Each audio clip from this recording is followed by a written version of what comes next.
अस्सलाम वालेकुम, this is Hamza Zahid. आज की वीडियो में हम देखेंगे कि अमेज़न की यूके मार्केट में ऑनलाइन आर्बिट्राज की हंटिंग किस तरह से की जाती है। ठीक है, और इसके अलावा हम बात करेंगे बाय बॉक्स की रोटेशन पर,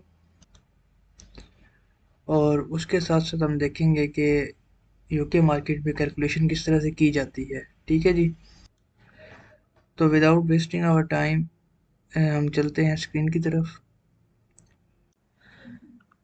तो ये स्क्रीन आपके पास शो हो रही है। इसमें मैंने एक एसिन पुट किया। जब मैंने अपना प्रोडक्ट ऐड करने जाता हूँ, वहाँ पर मैं एसिन मैंने पेस्ट किया। जब जैसे मी टू करते हैं तो हमें यहाँ पर ऑप्शन शो होने लग गया अप्लाई टू सेल। ठीक है, जब हम अप्लाई टू सेल पे क्लिक करेंगे तो ये हमें मजीद रिक्वायरमेंट बताएगा इस प्रोडक्ट को अनगेट करने के लिए, क्योंकि ये मेरे अकाउंट के लिए प्रोडक्ट गेटेड है। तो मैं इसको सेल नहीं कर सकता जब तक कि मैं उनकी रिक्वायरमेंट को पूरा ना करूँ। तो मैं फॉर ऑनलाइन आर्बिट्राज इसको इनिशियल पर्पज़ के लिए यहीं पर ही छोड़ दूंगा, जब तक मेरे लिए ये कैटेगरी या ये ब्रांड अनगेट नहीं हो जाता। ठीक है जी, एक चीज़ ये हो गई। और दूसरी चीज़, हम किस ब्रांड को मी टू करेंगे या उसके लेकर चलेंगे आगे, ये मैंने एक एसिन पेस्ट किया और मुझे अप्लाई टू सेल के बजाय यहाँ पे सेल दिस प्रोडक्ट का ऑप्शन शो होने लग गया। ठीक है जी, अब मैं क्या करूँगा, अब मैं इस प्रोडक्ट पर मज़ीद अपनी जो वर्किंग होगी उसको कंटिन्यू करूँगा और इसको फॉर मी टू पर्पज़ लेकर चलूँगा। ठीक है, फॉर ऑनलाइन आर्बिट्राज और मी टू पर्पज़ इसको मैं आगे प्रोसीड करूँगा, इसकी कैलकुलेशन करूँगा, इसकी मैं सोर्सिंग पर काम करूँगा।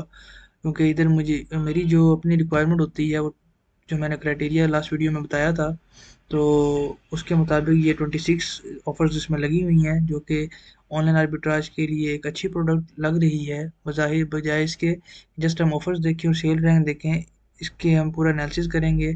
इस प्रोडक्ट का नहीं, हम मज़ीद हंटिंग करेंगे, देखेंगे, लेकिन इसकी बाय बॉक्स की रोटेशन देखेंगे बिफोर डूइंग मी टू। ठीक है, तो मी टू करने से पहले हम ये सारी चीज़ें रिक्वायरमेंट अपनी पूरी करेंगे, देखेंगे कैलकुलेशन के हिसाब से कि क्या हमें प्रॉफिट मार्जिन सेव हो रहा है हमारा डिज़ायर्ड कि नहीं। ठीक है, अगर हमें हमारा डिज़ायर्ड प्रॉफिट मार्जिन नहीं सेव हो रहा तो हम इस प्रोडक्ट को भी छोड़ देंगे और नेक्स्ट प्रोडक्ट को यहाँ पर ऐड करके देख लेंगे, उसका ऐसे यहाँ पे पेश करेंगे, और हमें जो भी यहाँ पर सिचुएशन हमारे सामने होगी तो हम उस लिहाज से डिसीजन अपना बिल्ड करेंगे। ठीक है, तो अब हम चलते हैं अपनी हंटिंग की तरफ। ठीक है जी, तो मैं अमेज़न की वेबसाइट पर आ गया हूँ, जो कि यूके की वेबसाइट है। ठीक है, क्योंकि हमारे आज हंटिंग का टॉपिक ही यूके का है, तो हम यूके की वेबसाइट पर काम करेंगे। तो मैं बेस्ट सेलर में जाता हूँ। तो यहाँ से मैं अपनी कैटेगरी को सिलेक्ट कर लेता हूँ, मैंने जिस कैटेगरी में भी काम करना है। ठीक है, तो मैं होम एंड किचन में जाता हूँ, क्योंकि ये मोस्टली अनगेट ही होती है फॉर न्यू अकाउंट्स। उसके आगे मुझे सब कैटेगरीज शो हो रही हैं होम एंड किचन में जाने के बाद। तो मैंने जिस कैटेगरी में भी काम करना है, मैं उस कैटेगरी में इन हो जाऊँगा, मतलब एंटर हो जाऊँगा। ठीक है, मैं स्टोरेज एंड ऑर्गेनाइजेशन में चला जाता हूँ। अब सब कैटेगरीज़ के अंदर भी मज़ीद सब कैटेगरीज़ हैं, अगर आप चाहें तो आप इन पे भी क्लिक करके देख सकते हैं। उसके बाद मेरा नेक्स्ट गोल जो होगा वो ये होगा कि एफबीए यहाँ पर फुलफिलमेंट में हो और यहाँ पे सेलर्स ज़्यादा हो, वेरिएशन ज़ीरो हो। ज़ीरो मैं क्यों कह रहा हूँ, क्योंकि मैं खुद ट्राई कर रहा हूँ कि मुझे ज़ीरो वेरिएशन प्रोडक्ट मिले। ठीक है जी, आप चाहें तो आप 4 वेरिएशन करें, 4 करें, 3 करें, ये आप पर डिपेंड करता है। तो मैंने ये सारे प्रोडक्ट्स देख लिए। ठीक है, ये देखिए इधर भी 1 एफबीए सेलर है, मतलब ये पीएल की प्रोडक्ट लग रही है, इसमें 16 है लेकिन फुलफिलमेंट एन है, शायद सप्रेस्ड हुई हुई है लिस्टिंग। इधर भी सप्रेस्ड है मे बी। इधर 5 एफबीए सेलर है, वेरिएशन ज़ीरो है, मगर इलेक्ट्रिक प्रोडक्ट लग रही है, जिसकी वजह से हमें थोड़ा बहुत रिटर्न का इशू फेस करना पड़ सकता है, इस वजह से मैं इस प्रोडक्ट को नहीं छोड़ूंगा। इधर 2 एफबीए सेलर्स हैं, मे बी ये पीएल की प्रोडक्ट हो, और 6 वेरिएशंस हैं, और इधर 7 वेरिएशंस हैं और 34 सेलर्स हैं, एंड सेम एज 11 सेलर्स हैं, 14 वेरिएशंस एंड फुलफिलमेंट अमेज़न। ठीक है, अब मेरे पास अगर ऐसी कंडीशन आ जाती है, जैसे अब ये 38 है, 1 वेरिएशन के साथ है, तो आप चाहें तो आप इस प्रोडक्ट को भी मीटू कर सकते हैं। ठीक है, अगर आपको अच्छी सोर्सिंग हो रही है, आपके प्रॉफिट मार्जिन मीट हो रहे हैं, लेकिन अगर मैं इसके प्रोडक्ट पर ऐसे माउस लेकर जाता हूँ तो मुझे कीपा का ग्राफ शो करवा रहा है जिसमें अमेज़न इन है। ठीक है, मे भी कुछ देर के लिए उसने बाय बॉक्स रोटेट किया हो एफपीएस सेलर की तरफ, जिसकी वजह से मैं यहाँ पे एफपीएस सेलर शो हो रहा है। ठीक है, अब नेक्स्ट चीज़ आ जाती है जी, अब इस सिचुएशन में हम क्या करें। ये सिचुएशन हमें मिल गई, अब इस सिचुएशन में हमारा क्या हल है। ठीक है, तो हम इसमें करते हैं कि हम इधर सेलर्स पे इनके क्लिक करते हैं। ठीक है जी, अब ये सेलर इसके ओपन हो जाएंगे। ठीक हो गया, इसके सेलर्स ओपन हो गए और यहाँ पर अब मैं वो लिस्टिंग या वो स्टोर्स ओपन कर लूँगा जिसके रिव्यूज़ कम हैं और रेटिंग अच्छी हैं। इसके 3 हैं, मैं 4 वाला कोई देखता हूँ। इसके रिव्यूज़ ज़्यादा हैं, मैं इसलिए इसको ओपन नहीं करूँगा। इसके भी रिव्यूज़ ज़्यादा हैं क्योंकि मैं इसके साथ कम्पीट नहीं कर पाऊँगा। और मज़ीद अगर हम सेलर्स देखें तो ये अच्छा सेलर लग रहा है जो अभी न्यू है और इसकी रेटिंग भी थोड़ी हैं और इसके रिव्यूज़ भी थोड़े हैं और रेटिंग्स भी अच्छी हैं। ठीक है, एक ये सेलर है। ठीक है, मैंने क्लिक किया इस पे और इसके साथ ही मैंने इनका स्टोर ओपन कर लिया। ठीक है जी, इनका स्टोर ओपन कर लिया मैंने। अब मैं इनके स्टोर में इन हो जाऊंगा। ठीक है, इनके स्टोर में मैं इन हो जाऊंगा। तो अब यहाँ पर मुझे हीलियम 10 की जो एक्सटेंशन है वो लोड होके बताएगी कि भाई बॉक्स किस किस के पास है, कौन कौन से ब्रांड इनके पास हैं। ठीक है जी, और उसके बाद कौन सा प्रोडक्ट हमारा करने वाला है। ठीक है, आप चाहें ये देखें एक प्रोडक्ट मुझे ये शो हो रहा है लेकिन इसका मैं बाय बॉक्स चेक करूँगा, इसको मैं ओपन कर लेता हूँ। ठीक है, अमेज़न नहीं है, वेरिएशन नहीं है, इसमें वेरिएशन ज़ीरो है, सेलर 25 है, फुलफिलमेंट FBA के पास है, ग्रोसरी की प्रोडक्ट है और 32 किसका जो सब कैटेगरी में रैंक है। ठीक है, और मे बी ये आपके लिए गेटेड हो क्योंकि ग्रोसरी की प्रोडक्ट मोस्टली गेटेड कैटेगरीज में आती हैं। और अगर आपके लिए ये कैटेगरी गेटेड है तो आप नॉन गेटेड में देख लें। ठीक है, तो हम नॉन गेटेड में देख लेते हैं अगर हमें मज़ीद कोई मिलती है तो अगर हम इस तरह से देखेंगे तो हमें हमें तो मतलब काफ़ी देर लग जाएगी प्रोडक्ट्स को ढूंढते हुए क्योंकि इसके पास 19 है। ठीक है, 19 पेजेस हैं इनके पास। तो बजाय इसके कि हम प्रोडक्ट बारी बारी देखें, हम इसके ब्रांड पर क्लिक करेंगे तो हमें उस ब्रांड के स्पेसिफिक प्रोडक्ट शो हो जाएंगे। ठीक है, तो एक ये देख लेते हैं, एक ये देख लेते हैं, उसके अलावा एक ये देख लेते हैं। 14 वेरिएशंस हैं, इसको वैसे ही छोड़ देंगे हम। ठीक है, उसके अलावा इसको देख लेते हैं, ये मर्च में है और ये भी मर्च में है, मर्च। तो इसको ओपन करके देख लें एक को, लेकिन FBA नहीं नज़र आ रहा मुझे, इसमें एक में ही आ रहा था। तो चलें देख लेते हैं, ये ब्रांड था इसका, एक FBA का प्रोडक्ट मुझे शो हो रहा था। ठीक है जी, तो ये देखें ये FBA का प्रोडक्ट मुझे कहाँ शो हो रहा है, ये प्रोडक्ट शो हो रहा है। ठीक है, मैं just as a baseline इसको लेके चल रहा हूँ। ये वाला प्रोडक्ट क्योंकि गेटेड होगा आपके लिए तो करना लाजमी नहीं है। ठीक है, तो ये मैंने पहले भी ओपन किया हुआ था। अच्छा, दोबारा ओपन हो गया। तो चलें एक ये वाला ओपन कर लेते हैं, होम एंड किचन का है। तो इधर देख लेते हैं कि बाय बॉक्स किसके पास है, उसकी हिस्ट्री क्या कहती है। ठीक है, ये बिन लाइनर्स में है और यहाँ पे ग्रोसरी शो करवा रहा है बिन लाइनर्स में। ठीक है, तो प्रोडक्ट हमने ओपन किया। अब बाय बॉक्स किस तरह से हम देखते हैं हम उस पर बात कर लेते हैं जी। बाय बॉक्स हम कीपा में आएंगे, डेटा में आएंगे, डेटा में आने के बाद हम यहाँ पर बाय बॉक्स स्टैटिस्टिक्स पर जाएंगे। बाय बॉक्स स्टैटिस्टिक्स पर जाने के बाद हम यहाँ पर 90 रेंज इन डेज 90 कर देंगे। ठीक है, अब हमें क्या शो हुआ, हमें ये शो हुआ कि सबसे ज़्यादा बाय बॉक्स कौन लेके जा रहा है 58%, वो है जी ये सेलर। ठीक है, ये सेलर सबसे ज़्यादा बाय बॉक्स लेके जा रहा है इसका, और इसके रिव्यूज़ भी 1057 हैं जो कि वेरी हाई हैं। उसके बाद 9000 रिव्यूज़ वाला है, उसके बाद 322 रिव्यूज़ वाला है। चलो इसके साथ तो हम कम्पीट कर लेंगे, इसके साथ भी कम्पीट कर लेंगे, लेकिन इन दो के साथ जो कि measure by box share holder हैं इनके साथ हम कम्पीट नहीं कर पाएंगे क्योंकि इनके रिव्यूज़ बहुत ज़्यादा हैं। इस वजह से हम इस प्रोडक्ट को छोड़ देंगे। ठीक है, मज़ीद आपने ये देखना हो बाय बॉक्स किसके पास है इस टाइम और किसने कितनी दफ़ा विन किया है, तो आप यहाँ पर जाएं। ये देखें इसने 20 डेज अगो इसने विन किया था, इसने जस्ट नाउ किया है। इससे पहले बाय बॉक्स किसके पास है, इनमें से किसी के पास नहीं, काफ़ी देर हो गई है इनको। ये इसके पास ही है क्योंकि इसके पास स्टॉक 60 है, स्टॉक 60 है इसके पास, तो इस वजह से इसके पास मतलब बाय बॉक्स इस टाइम है, क्योंकि हाईएस्ट स्टॉक वाला है, अच्छी रेटिंग वाला है। रेटिंग इसकी भी 4 से ऊपर है, लेकिन इसकी ज़्यादा है, लेकिन स्टॉक कम है इसके पास, रिव्यूज़ कम है, ठीक है, सोशल प्रूफ नहीं है। तो इसकी जो प्राइस है वो भी थोड़ी सी ज़्यादा है, लेकिन फिर भी बाय बॉक्स इसके पास है, ठीक है। इस प्रोडक्ट को हम छोड़ देंगे। नेक्स्ट टास्क हमारा आ जाता है, जो प्रोडक्ट हमने ग्रोसरी वाली ओपन की थी, हम उसको देख लेते हैं, ठीक है। तो कीपा लोड होगा, डेटा में आएंगे, बाय बॉक्स किस तरह से देखते हैं।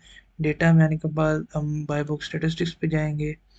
इधर आने के बाद हम देख लेंगे जी, ये सेलर्स हैं, और 90 पे क्लिक करेंगे तो ये आ गया जी 576। इसके बाद रिव्यूज़ हैं, वो 50% लेकर जा रहा है, ठीक है। इसके पास 8276 हैं, वो 14% लेके जा रहा है। क्योंकि ये मेजर मतलब ज़्यादा रिव्यूज़ वाला तो नहीं है, लेकिन हमारे साथ compete करना, या हम इससे compete नहीं कर पाएंगे, इस वजह से हम इस प्रोडक्ट को छोड़ देंगे। हम इसके साथ, इस सेलर के साथ तो compete कर लेंगे, लेकिन हम इस सेलर के साथ compete नहीं कर पाएंगे। और इस प्रोडक्ट का बाय बॉक्स किसके पास है वो देख लेते हैं। इस प्रोडक्ट का बाय बॉक्स इनमें से किसी के पास भी नहीं है। नहीं, इनके पास है, फर्स्ट वालों के पास 576 जिनके पास रिव्यूज़ हैं, एफबीए कर रहे हैं, और 12 का स्टॉक है। एवरेज न्यू ऑफर काउंट इनकी 26 है, और देन इनकी जो एवरेज प्राइस है वो 20.86 है, ठीक है। तो इसको भी हम छोड़ देंगे।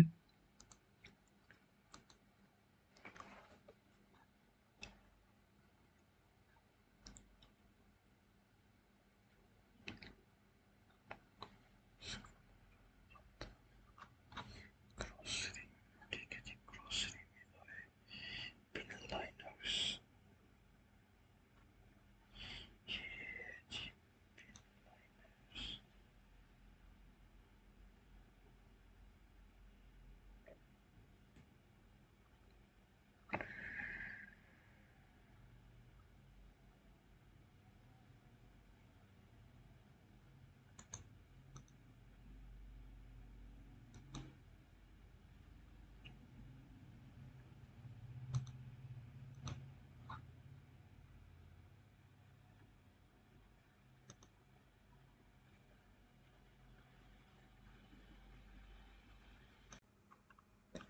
तो हमने इसकी लिस्टिंग को ओपन किया नेक्स्ट पेज पर आकर, ठीक है। ये वाली लिस्टिंग थी, इसको हमने ओपन करके देखा, क्योंकि इधर 4 एफ सेलर्स हैं, और वेरिएशन इसकी ज़ीरो है, बीएसआर भी ठीक है। और इसको हमने जब ओपन किया तो हमने देखा कि इसका जो बाय बॉक्स की रोटेशन है, वो जैसे कि हमें पता है कि 45% या 40% से बिलो होनी चाहिए, ठीक है। अब बाय बॉक्स की रोटेशन 45% से बिलो होनी चाहिए तो एक्सेप्टेबल है। अगर 40% से बिलो हो तो ये मतलब बेस्ट है आपके लिए। 45% से अगर बिलो होती है तो एक्सेप्टेबल हो जाता है, उसका इशू नहीं होता, लेकिन 40% से बिलो होना थोड़ा सा अच्छा साइन देता है आपको, ठीक है। तो 90 डेज में 40% से बिलो है। और सेकंड अच्छी चीज़ इसमें ये है कि इसके पास जो सेलर्स हैं जो कि अच्छा बाय बॉक्स ले रहे हैं, अच्छी अच्छा मार्जिन, अच्छी परसेंटेज ले रहे हैं, वो कम रिव्यूज़ वाले हैं। जैसे 136 है, 39 है, 16 है, और इसके 104 हैं, ठीक है। तो इन चार के साथ हम compete कर सकते हैं, और उनकी रेटिंग भी ज़रा इतनी ख़ास नहीं है। इसकी 88% है, 94 है, 87 है, 68 है, ठीक है। तो इसके पास, इस लिस्टिंग पे किसके पास बाय बॉक्स है तो वो देख लेते हैं जी। बाय बॉक्स 104 वाले के पास है, जिसके पास स्टॉक 18 है, और 17.81 इसका जो प्राइस है, ठीक है, जो इसकी प्राइस है इस टाइम प्रोडक्ट की। तो अब हम चलते हैं इसकी सोर्सिंग पे, ठीक है जी। तो मेरे पास इस प्रोडक्ट की जो पिक्चर है वो क्लियर नहीं है, ठीक है, कि प्रोडक्ट कैसा है, या सिर्फ एक पिक्चर इसमें अटैच है। तो उसमें भी कुछ क्लियर नहीं नज़र आ रहा कि प्रोडक्ट किस तरह से होना चाहिए, ठीक है। मैं सोर्सिंग के लिए मैं क्या करूँगा, इसका टाइटल कॉपी करूँगा और उसको पेस्ट कर दूँगा जाके गूगल में, ठीक है। कॉपी किया, सेलेक्ट किया, सर्च किया, और गूगल पे ऐसे पेस्ट कर दिया। अब गूगल ने आपको इधर से डिफरेंट रिजल्ट शो करवा दिए, तो मैं इस पर क्लिक कर लेता हूँ, ठीक है। और इस पे मुझे डिफरेंट प्रोडक्ट शो होने लग गए यहाँ पे, कि इनकी क्या क्या प्राइस है, ठीक हो गया। तो उससे पहले मैं इसके प्रोडक्ट की रिव्यूज़ चेक करता हूँ, जिसने इमेजेस के साथ प्रोडक्ट की पिक्चर दी हो। जैसे ये प्रोडक्ट की पिक्चर इमेजेस के साथ है, लेकिन ये 1 स्टार दिया हुआ है क्योंकि 40 बैग डिस्पेंसर का पैक होना चाहिए था, जबकि 20 बैग पैक का है। ठीक है, उन्होंने टाइटल में लिखा हुआ 40 का है, लेकिन उन्होंने 20 वाला उनको भेज दिया है, तो वो उस वजह से वो 1 स्टार मिला हुआ है। ठीक है जी। तो अब हम देख लेते हैं इसके मुताबिक का प्रोडक्ट। तो ये प्रोडक्ट मेरे पास शो हुआ, लेकिन मतलब इनकी जो प्राइसेस चल रही हैं वो यही चल रही हैं, 5.80, 5.50। मैं अगर 4 या 5 या जितने भी मुझे प्रोडक्ट्स चाहिए तो मैं उनको चलें 10 कर लेता हूँ। इसको जब मैं बास्केट में ऐड करूँगा तो मेरे पास ये पर प्रोडक्ट प्राइस आ रही है 11 पॉइंट समथिंग, जबकि सेलिंग प्राइस है इसकी 17। ठीक है, तो ये देखिए 58 की मेरी इन्वेंट्री आ रही है, लेकिन इसकी 17 पाउंड की प्राइस है सेलिंग प्राइस। ठीक है, जो कि मेरे लिए प्रॉफिट मार्जिन मीट नहीं करेगा, तो उसको देख लेते हैं। तो ये मैं एफ पी कैलकुलेटर पे आया जहाँ पे 17 की सेल्स प्राइस है, उसके बाद शिपमेंट चार्जेस 20 का वैट, अगर आपने वैट एग्जेम्प्ट किया हुआ है अपने उसमें से सेलर सेंट्रल में से यूके में, तो फिर आप इसको ज़ीरो कर दें। अगर नहीं किया हुआ देन आप इसको 20% रहने दें। ठीक है, ज़ीरो किया तो फिर आपके पास यहाँ पे 10.77 आया। अगर आप इसको 20% करेंगे तो मज़ीद ये लोअर डाउन हो जाएगा। तो 7.94 नेट प्रॉफिट है। आप तो ब्रेक इवन भी अचीव नहीं कर पाएंगे अगर आप उस प्राइस पे सोर्स करते हैं, तो लाइक 11.60 आई थिंक बनेगा, एंड यहाँ पर आपको लॉस आएगा, तो हम इस प्रोडक्ट से अवॉइड करेंगे। ठीक है, तो हमने किस प्रोडक्ट के साथ जाना है? अगर हमें ये सोर्स हो रहा होता 7 का या 7.5 का, तो फिर अगर 7 का सोर्स हो रहा है तो फिर हमें 0.94 का है। और अगर हम इसके टैक्स को ज़ीरो कर दें, अगर हम टैक्स एग्जेम्प्टेड हैं बाय अमेज़ॉन, ठीक है, तो हमें 3.77 का प्रॉफिट देगा अगर हम 7 पे सोर्स करेंगे। ठीक है, 7.5 पे करेंगे तो 2 पॉइंट समथिंग हमारे पास सेव होगा। ठीक है जी। तो इस तरह से हम अपने प्रॉफिटेबिलिटी चेक करते हैं। मज़ीद आप एक्सेल शीट को भी यूज़ कर सकते हैं, लेकिन बेहतर यही है कि आप एफ बी कैलकुलेटर यूज़ करें, एंड देन आप मतलब अपनी प्रॉफिटेबिलिटी को मीट करने के लिए डिफरेंट सिनेरियोज देखें, डिफरेंट सोर्सिंग साइट्स देखें, जहाँ से आपको प्रोडक्ट क्वालिटी वाइज अच्छी मिल रही हो और लो मतलब सोर्सिंग प्राइस हो, तो वो आपके प्रॉफिटेबिलिटी को इंक्रीज़ करे। इस तरह से हम यूके में करते हैं, लेकिन अनफॉर्चुनेटली यहाँ पर हमारा लॉस हुआ। बाई बुक्स अच्छा था, सब कुछ अच्छा अच्छा था, तो इस वजह से इस प्रोडक्ट को छोड़ना पड़ रहा है। लेकिन हम हंटिंग किस तरह से करते हैं वो हमने देख लिया। तो उम्मीद करता हूँ कि ये वीडियो भी आपके लिए फ़ायदेमंद साबित हुई होगी। अपने दुआओं में याद रखें, और देखने का बहुत बहुत शुक्रिया। जज़ाकल्लाह खैर। मिलते हैं नेक्स्ट वीडियो में। अल्लाह हाफिज़।